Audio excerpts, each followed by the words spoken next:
C'est fait. Plus de soucis.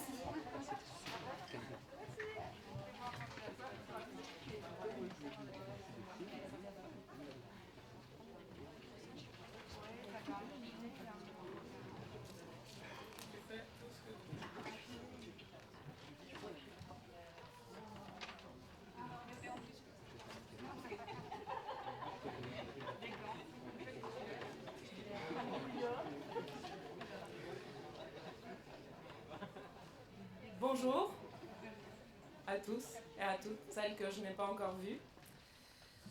Je suis très heureuse de clôturer cette journée de lancement de campagne. Vous m'entendez bien ? Oui. Okay. Et je me souviens encore du bureau politique du MOC de avril 2019, où nous avons reçu 2 représentants de la coalition NAPAR et avons décidé collectivement non seulement d'adhérer à la coalition et à ses 11 propositions pour un plan d'action belge contre le racisme, mais surtout, nous avons décidé de commencer à nous outiller, à nous former sur ce thème, et de là a émergé la volonté de mener campagne à ce sujet.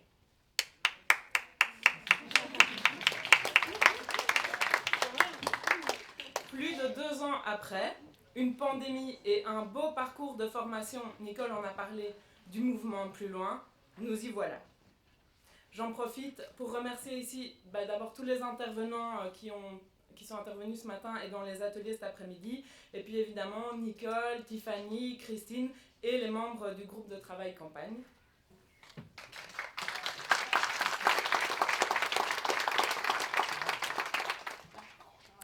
Et cette journée marque le début d'une campagne qui n'est elle-même que le début d'un processus qui doit nous toucher en profondeur.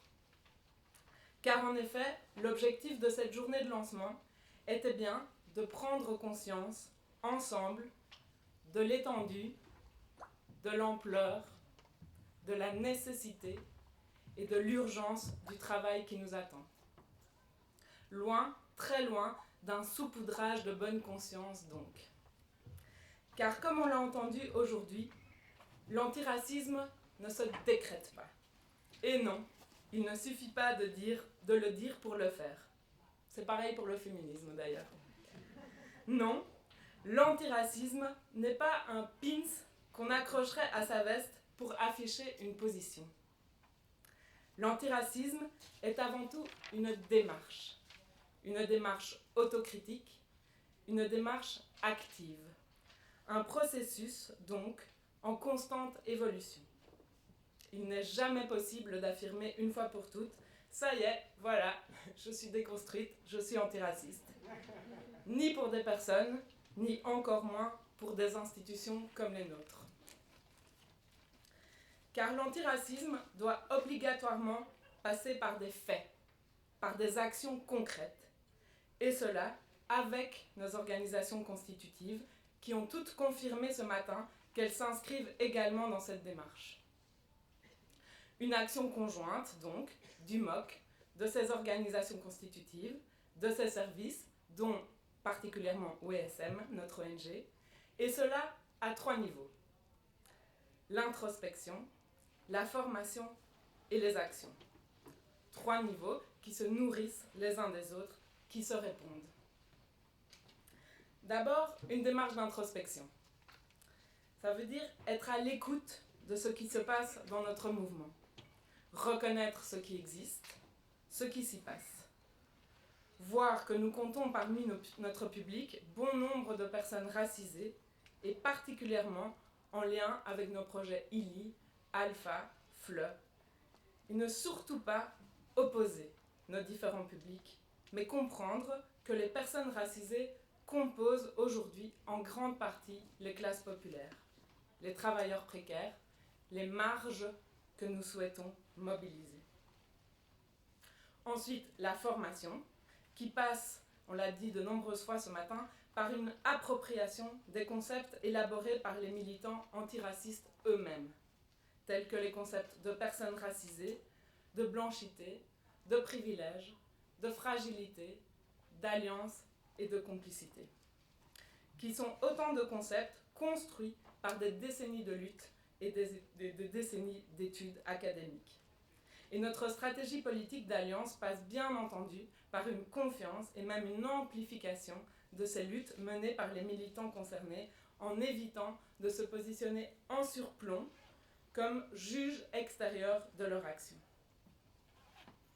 Ces outils, donc ces concepts, ces outils, nous apprennent à énoncer et repérer les choses, à analyser, à dénoncer et à lutter contre ce système raciste. Et enfin, évidemment, le troisième niveau est celui des actions concrètes pour passer de la posture d'allié à celle de complice, ou comme Ralia disait ce matin, pour passer de la culpabilité à la responsabilité. D'abord, notre responsabilité en interne, et notre secrétaire général Dominique Decou s'est déjà engagé ce matin à nous imposer cette vigilance en ce qui concerne la gestion, mais aussi l'accompagnement des ressources humaines et la diversification de nos équipes. Et ensuite, notre responsabilité au niveau politique, puisque cela concerne évidemment aussi les actions que nous menons dans le cadre de notre stratégie politique et de 5 priorités que nous nous sommes fixées. Car oui, sur chacune de nos priorités politiques et de nos transversales, et singulièrement sur les enjeux internationaux et de migration, mais évidemment aussi les enjeux d'emploi, de santé, d'écologie, tous les ateliers de cet après-midi l'ont montré, les pièges de hiérarchisation des luttes et de hiérarchisation des humains ne sont jamais très loin. Et nous devons nous astreindre à une vigilance absolue pour éviter ces mauvais réflexes et arriver à mettre en danger le racisme, comme disent les JOC. À ce sujet, je voudrais encore évoquer notre priorité démocratique, car je suis convaincue que si le MOC se saisit effectivement de ce chantier antiraciste et arrive à transformer les discours en gestes concrets, nous avons la capacité, la force d'action, en action conjointe, avec nos organisations constitutives et nos services, avec tous nos publics, de représenter une barrière contre l'extrême droite, un rempart contre la xénophobie tranquille, comme dit la si grande Christiane Taubira. Le MOC ne peut rester silencieux, ni spectateur passif de cette extrême droitisation.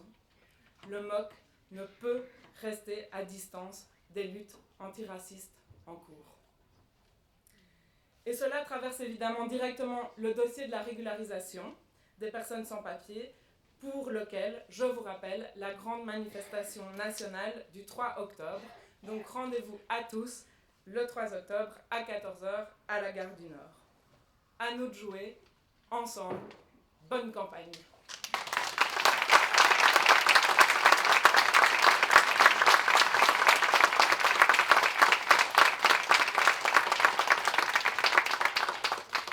Et bon après-midi. Oui.